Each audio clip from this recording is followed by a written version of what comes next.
So,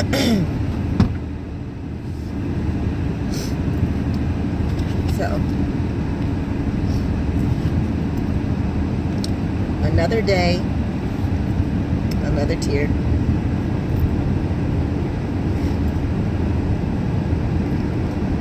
Y'all, I don't know whether this is depression. I don't know what it is, or it's just grief. But actually, to be honest, I've been feeling like this for a little while.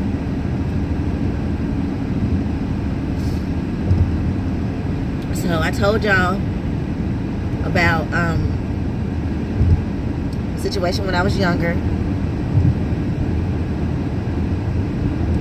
and so now I'll continue the story. So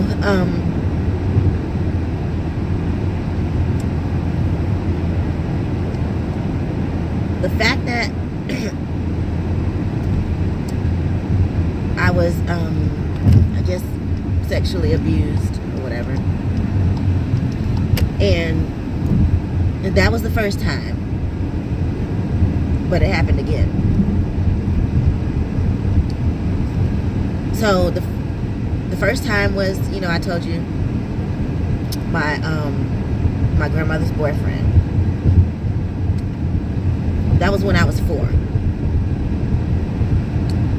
So fast forward to a couple of summers later, I'm staying with my grandma, and she has since moved from her father's house and into her own apartment, which was in the projects in this town. It's a really, really small town. The only apartments in this town is the projects, and for like disabled people and low income people, you know, retired people, whatever. So she moved to the projects, had her own place, and she was really friendly in the neighborhood. Like, everybody knew her. And so every day during the summer, people would come to her house or come to her yard and like sit in the yard and talk. Like old people, young people, you know, whoever walked past, you know, somebody would stop, speak for a second, and then they'd go on about their business. So this guy, he lived about 2 houses down. Big, tall, black guy with an afro and a beard, and dressed like Shaft from the 70s. So I'm not gonna say his name because I don't want to. He's passed away, and I don't want to speak him up. But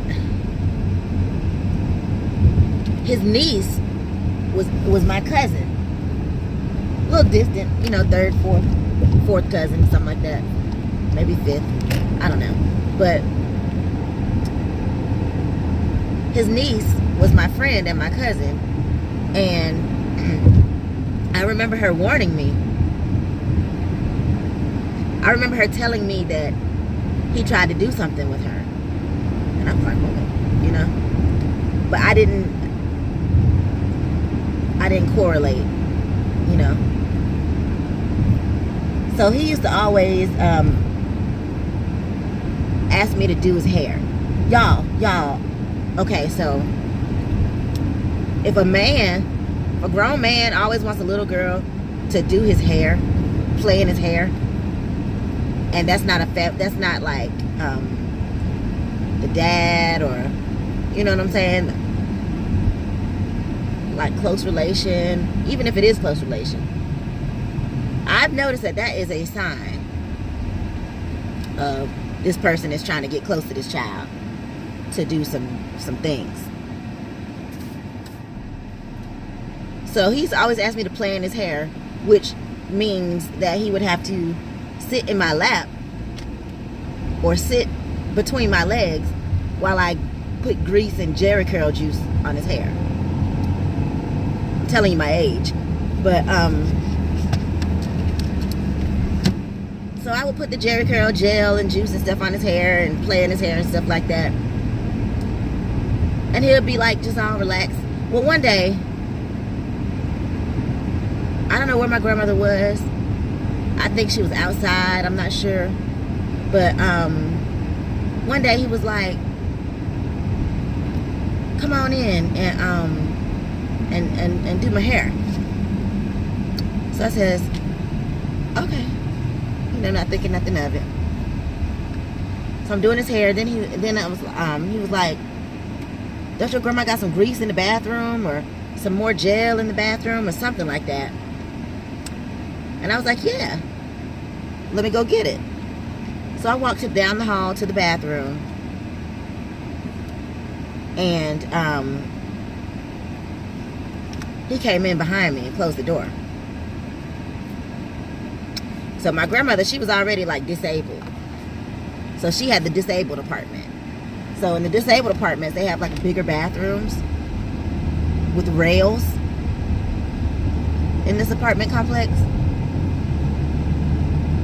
So I remember him setting me up on the rail, and I had on some jeans, and he pulled my pants down, and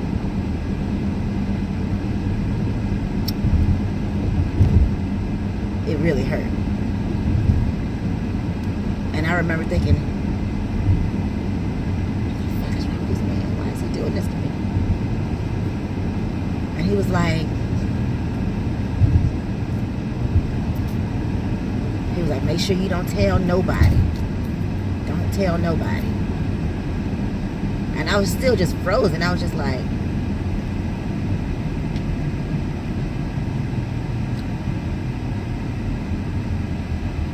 so I didn't tell anybody.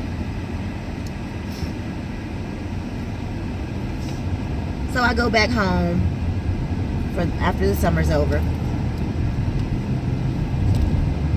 And by this time, I'm 7.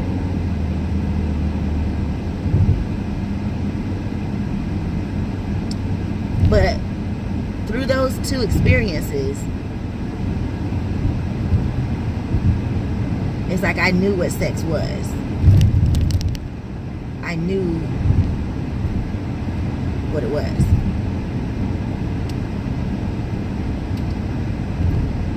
So now I get back to school. I'm 7. What you 7? You're what? The 2nd grade, 3rd grade, 2nd grade, something like that.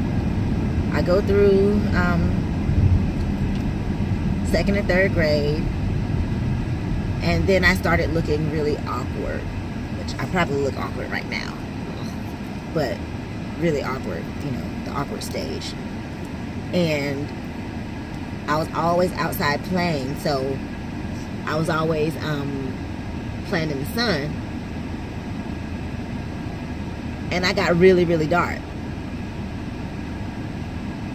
like really dark, from playing in the sun all day. And plus I was dark anyway, so the sun just, amplified it. I didn't, care. I just wanted to go outside and play. Who cares? Well, when I got to school, people just started picking with me.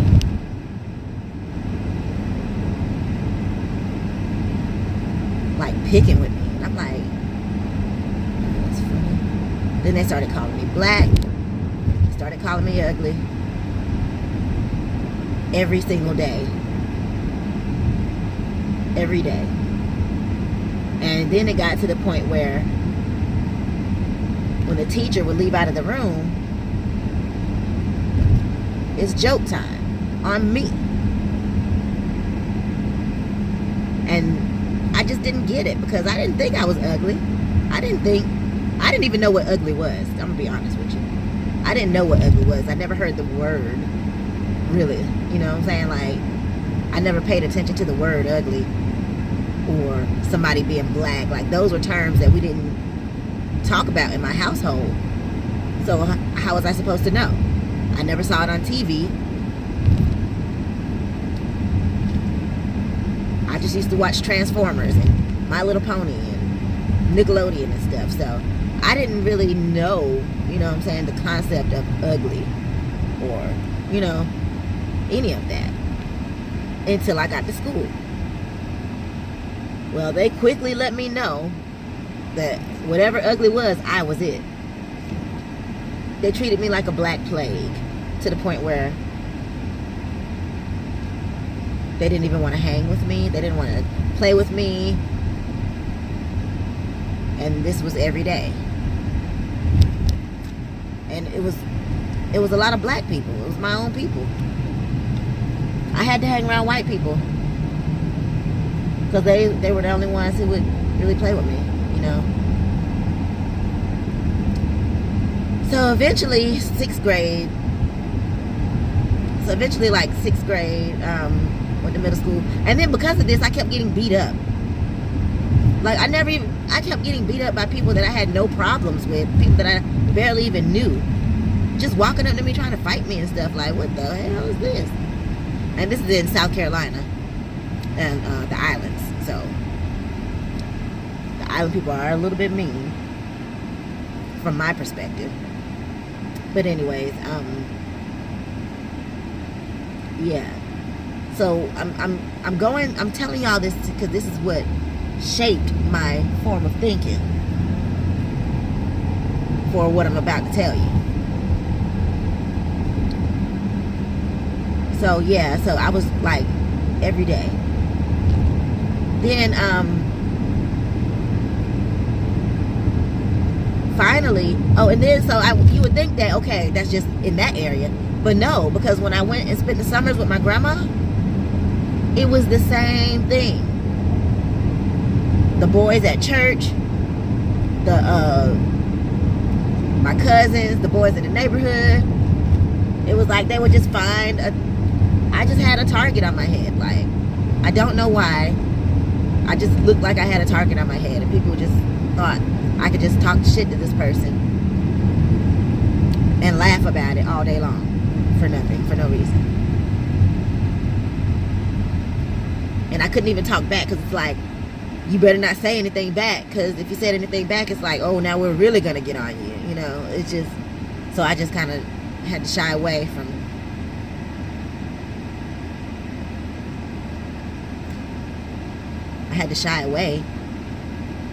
people because I didn't know how far I could go with speaking to people or joking with people before they turned on me.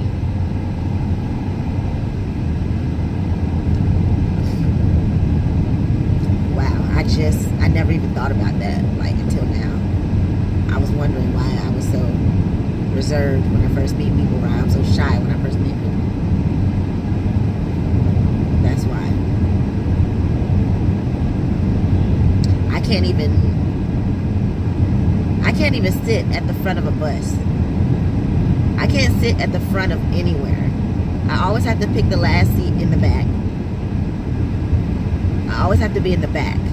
I don't want to be in the front because when I start hearing whispering and stuff like that and talking, my brain just feels like they're talking about me. Because I'm so used to people talking about me, saying stuff about me, whispering about me, that it's something that I gotta let go.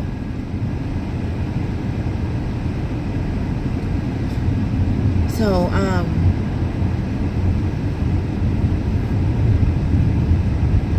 yeah, like, it was bad. Like, kids would run away from me. Like I was a monster.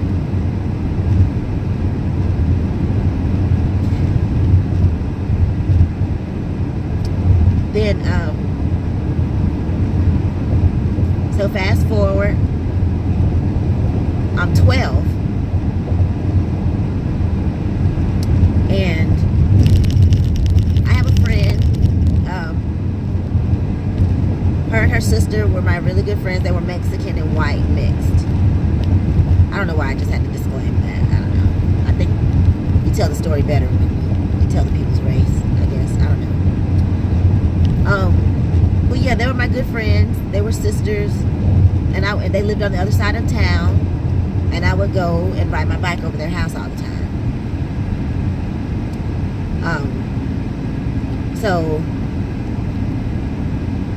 my friend was talking to a boy, and he had a brother, and he was like, you know, you got any friends or whatever? And she was like, yeah. So he gave the boy my number, and we were talking on the phone all the time, every day. And it was my first boost of self-esteem. Even though we never met before, we were just talking on the phone. The fact that I had somebody that wanted to talk to me, a boy, it gave me a boost of self-esteem. Then it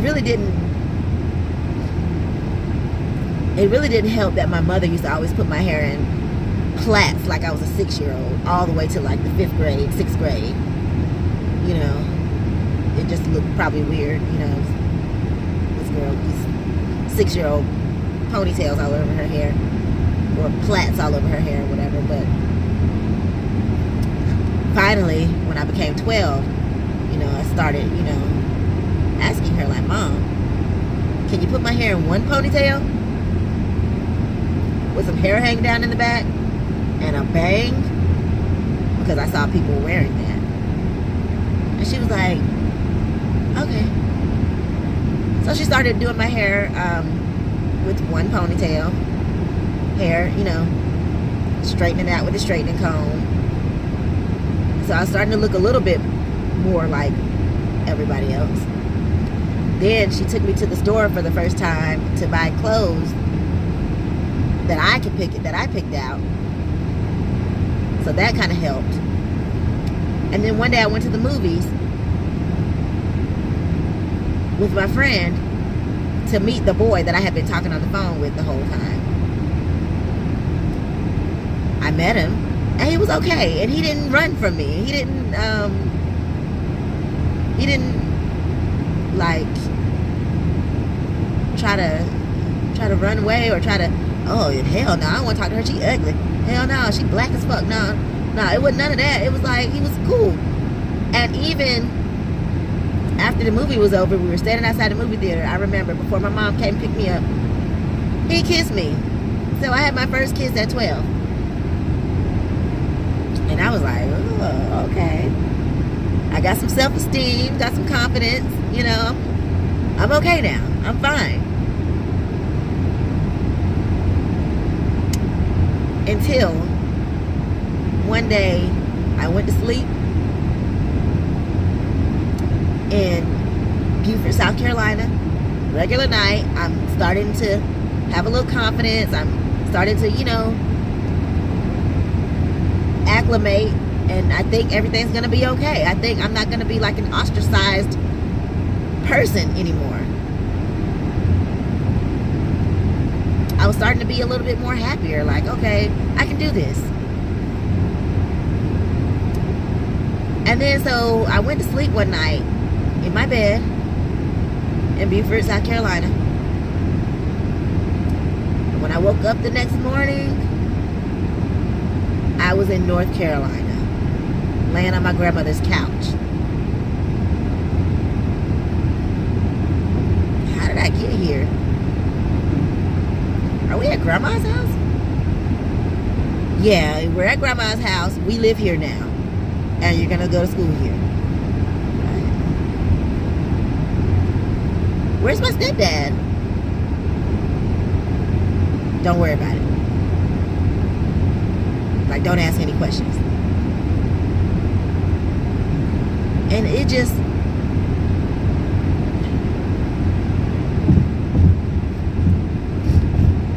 I didn't notice it at the time, but looking back on it, it ripped my soul. Because now I have to start over again with a new group of people who were the same people that picked at me every summer. So yeah, back to square one. And yeah, I'm back at square one. So I'm like, dang. Then I don't have my stepdad, which, you know, I loved him so much. I'm like, where is he? You know, what's going on? I didn't know the concept of leaving or divorce or anything like that. I'm like, what? What's going on? So I was in shock still. So then, yeah, they would pick at me every day, especially at the bus stop on the way waiting for school. And the one boy that I seen every summer, I kind of had a crush on him. I really had a crush on him, but I never, you know, let anybody know because I knew that he wouldn't like me. He was really nice looking. Young man. Well,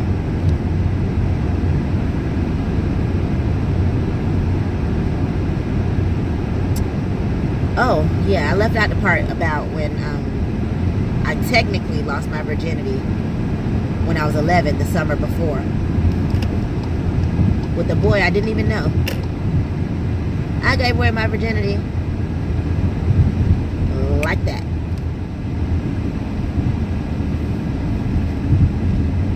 It was supposed to be a game. Me and my cousin. She was supposed to be with one guy, and I was supposed to be with another guy. We're like, oh yeah, we're gonna do it. And I'm like, okay, yeah. You know, I never even hesitated. I was 12 and he was 15. No, I was 11 and he was 15. And he was there for the summer. He didn't live there. So he didn't, you know, really too much know. And it happened just like that. And I never seen him again. I seen him a couple times, like maybe on the street, but I never seen him again. I gave it up like that. Nobody ever told me, oh, your virginity is sacred, you know, or nothing like that, or don't, you know. I didn't know. I thought that there was something. I didn't see anything wrong with it. So then, so now the summer that I actually lived there, that we moved there, that summer,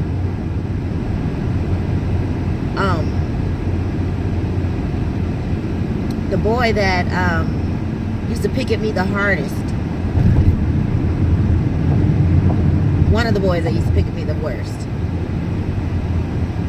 we ended up in this abandoned house, playing around in this abandoned house that the kids used to go to.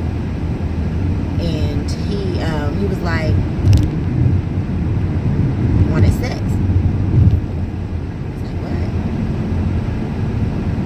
And I you know, had a crush on him. And so I said, okay. Just like that. So that was my technical second time having sex.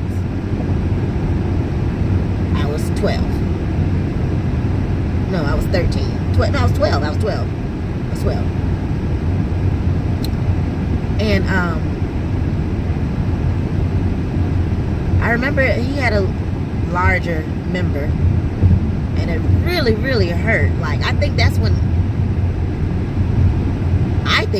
my hymen might have actually, what do you call it, bust the cherry? I don't know what you call it, but it really hurt. Like, it really, really hurt. I was in extreme pain. But I got through it. And then he started wanting sex from me all the time. He even had a girlfriend. Pretty girl at school. He was a nice looking guy at school. He acted like he didn't know me at school. No, actually, he was in the 9th grade and I was in the 7th. So he didn't go to my school, but we rode the same bus, school bus. But yeah, he acted like he didn't know me around other people. But when it was just me and him, or when he see me walking down the street by myself, or he would always want sex from me. But we had sex a lot that summer. A lot. A lot.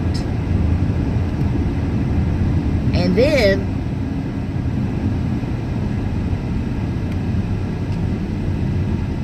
like he taught me how to like do a lot of sexual stuff that I didn't know anything about. And then it just started from there. So then another guy that used to pick with me. Now you would think that I would say to myself, this person is picking with me, I'm not going to give this person sex.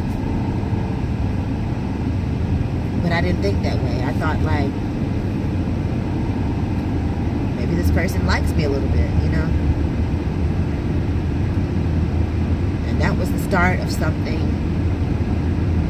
sinister.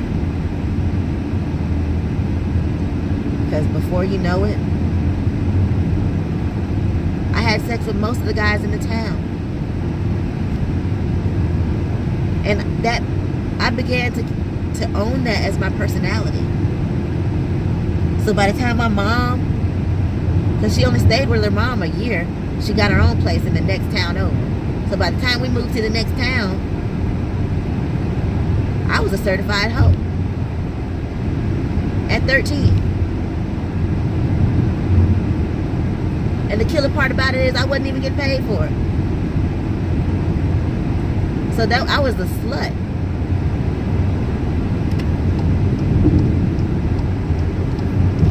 And I just couldn't stop. I couldn't say no.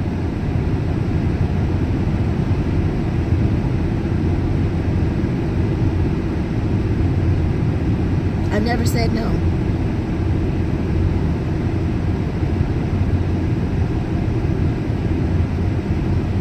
And I don't know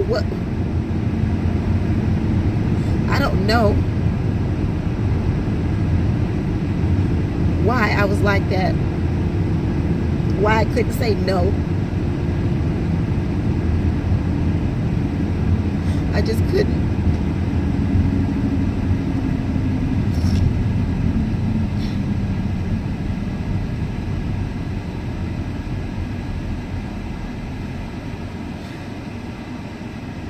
Which means that people that heard about me, which everybody heard about me, even my family, even my dad, even my grandma, my dad's mom, like everybody heard about me. Like it wasn't like a secret, like, oh, she's a hoe. It was like, oh, she's a hoe.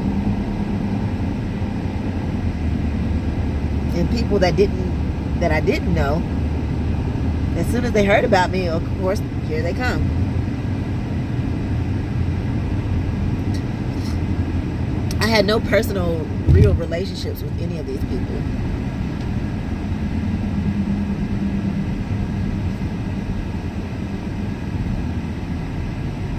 There was a couple of them that, you know, I thought were special. But it was just so many. So then I ended up living with my dad for a year because me and my mom weren't getting along. Because I didn't want to sit at home and be a good child and babysit my sister and brother while she was at work. I wanted to fuck all the time. So she sent me to my dad's house, which was right around the corner.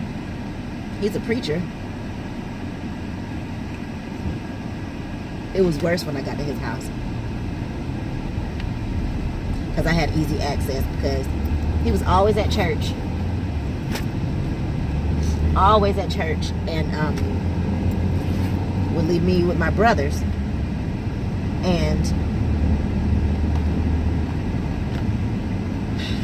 they were athletes, basketball players, football players. They had a lot of basketball player, football player friends who would come over to see them and me.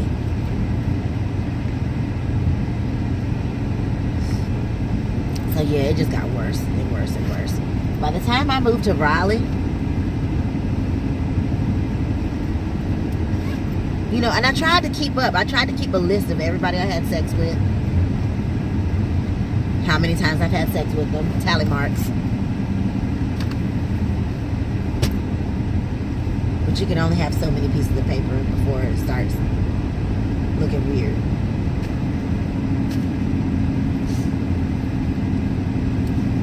You know, so that was that. I kept it for a couple of years. I think my mom found it one time, and I don't know if she threw it away, but, and I tried to go back and remember, like I did this person this many times, this person this many times, but it was a very long list.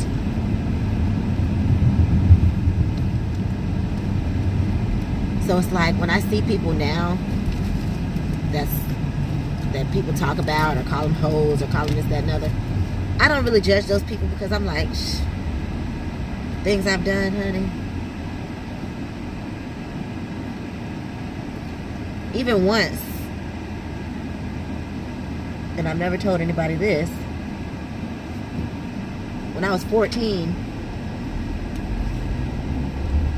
my neighbor, which was my friend, she was 18. You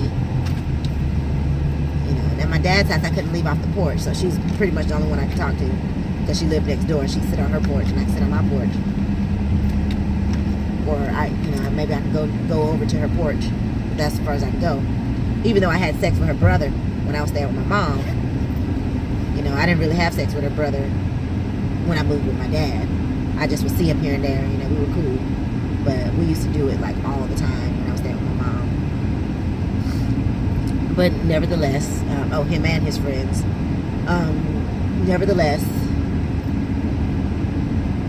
one day she came and knocked on the door and was like, you want to come with us to a party? And I was like, yeah, sure. I'd never been to a party before. And I asked my dad, and he was like, no. And then I was like, yeah, I can go. And I just hopped in the car with her, and we just left. And we didn't go to a party. We went over somebody's house. And she came in there. She sat down with me. And then a few minutes later, she was gone. She was like, I'm going to the store. I'll be right back. And I was like, okay. And it was 4 guys there. All grown. And I'm 14. And the guy tells me, yeah, well, your friend, she's not coming back no time soon. And you're not gonna be able to leave unless you know, go ahead on and get down. Like, what? Like, you didn't have to threaten me, but okay, you know. He was 28 years old.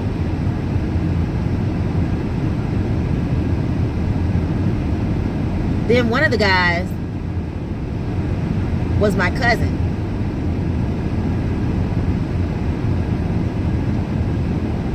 I don't know if he knew who I was or not because it was on my dad's side, and I didn't never see him that much, but I knew who he was. And I thought, you know, I didn't know if he knew who I was or not.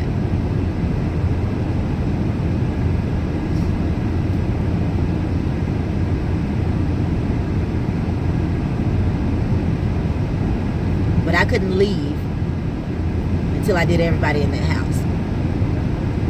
And then finally, a couple hours later, my friend comes back to pick me up.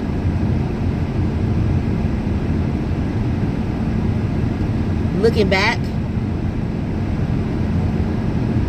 now I know what that was. I'm not even going to say it.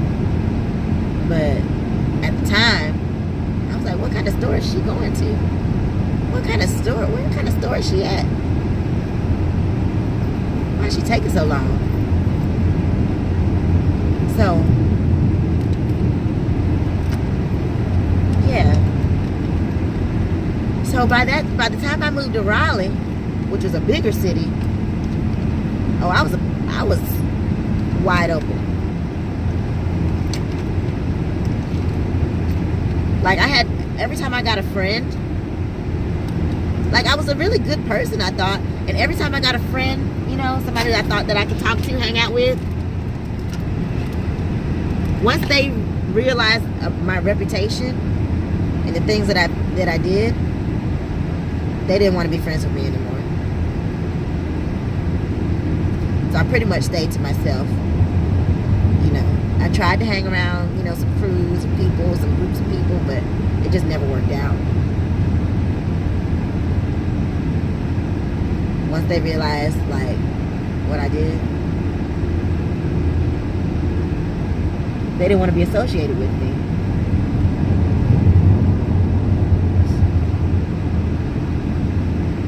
So I pretty much stayed a loner. Or I always had one friend. One friend.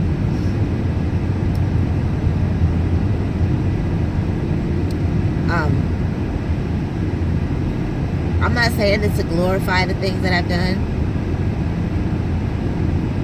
I really never talk about it because I'm in Memphis, Tennessee now. Nobody knows me. Nobody knows, Well,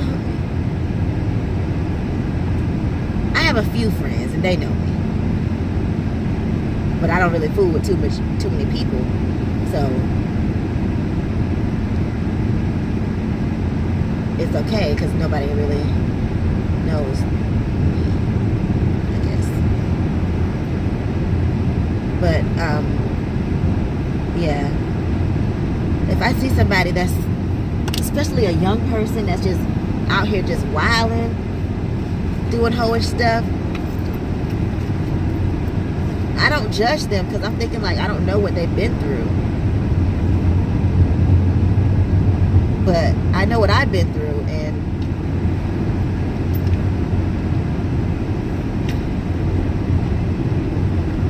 I just don't want to have a target on my head anymore. I don't want people to look at me and know this is the person that I can manipulate. This is the person that I can just do any kind of way. Like, I don't want that look on my face anymore.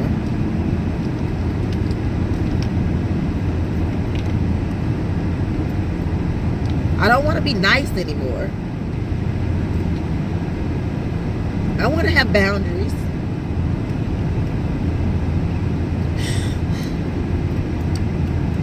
I don't want to put myself in a position to get hurt anymore.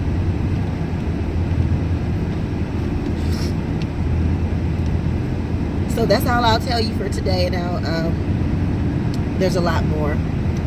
A lot more. I'm just setting the background picture of how I am, how I got to this point.